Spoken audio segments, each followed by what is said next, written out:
idea, the most important of all, the core of time management, the axle around which the wheel of life turns, is goals. What are your goals? What is it that you want to be or to have or to do? What is it that you want to accomplish in the next 1, 2, 3, 4, 5 years? The top 3% in every field have goals. The balance of the population have either very vague goals or no goals at all.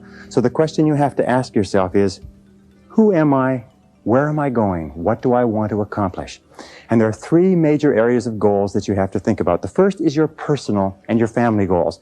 These are the reasons why you're alive. What do you want to accomplish for yourself and for your family? Write them down. Define them clearly. The second set of goals that you have to ask is your business, your career, your financial, your material goals. What is it that you want to accomplish in the external world? Where do you want to make your contribution? The third type of goals you have to ask about are your self-development goals. And in my estimation, your ability and your willingness and your tenaciousness in developing yourself is the key to accomplishing everything else. So here's 3 questions that you can ask. The first question is, what would you do? What would you set as a goal for yourself? What would you want to be or have if you just won $1 million in the lottery? What would you do if you just won $1 million? If you had all the time and money, you're completely free to decide to do anything you wanted. If you won $1 million, what would you do differently? Think about that. Hold that in your mind. The second question is, what would you do if you just learned today that you only had 6 months to live? What if you only had 6 months to live? What would you stop doing? What would you do more of? Who would you spend time with? Now, the answer to that question is very interesting because what it tells you is what you really value.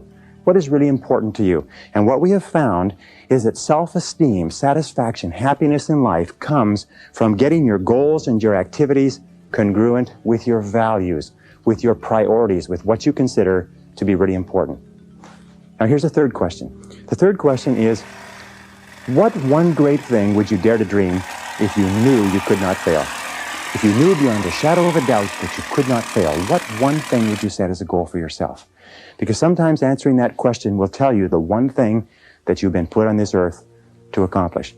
One final point with regard to goals is that goals must be in writing. You must write them down, you must rewrite them, you must define them, you must redefine them.